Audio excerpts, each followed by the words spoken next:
దశాబ్దాల కాలంగా ముఖ్యమంత్రి చంద్రబాబు నాయుడుకు పట్టం కడుతూ వస్తున్న కుప్పం నియోజకవర్గంలో చోటు చేసుకున్న అమానుష ఘటన అందరినీ కలిచివేసింది.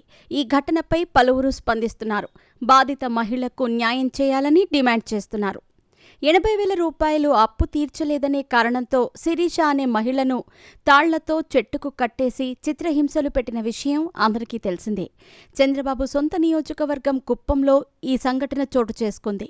కుప్పం మండలం నారాయణపురంలో ఈ దారుణం వెలుగులోకి వచ్చింది. నారాయణపురం గ్రామానికి చెందిన శిరీష భర్త తిమ్మరాయప్ప అదే గ్రామానికి చెందిన మునికన్నప్ప వద్ద 80,000 రూపాయలు అప్పు తీసుకున్నాడు. అప్పు తీర్చలేక భార్య శిరీష బిడ్డలను వదిలి వెళ్లిపోయాడు.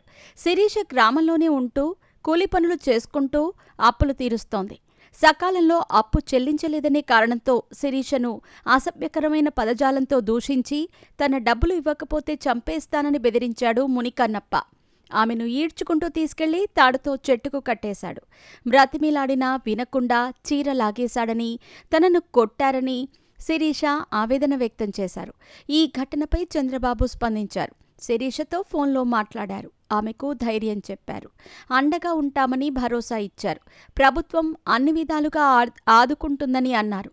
ఇటువంటి అమానవీయ సంఘటనలను తాము ఎంతమాత్రం ఉపేక్షించబోమని, దాడికి పాల్పడిన వారిపై చర్యలు తీసుకుంటామని ఇప్పటికే జిల్లా అధికార పోలీసు యంత్రాంగాన్ని ఆదేశించినట్టు తెలిపారు. ఆమె కుటుంబ స్థితిగతులు, ఆర్థిక పరిస్థితుల గురించి చంద్రబాబు అడిగి తెలుసుకున్నారు.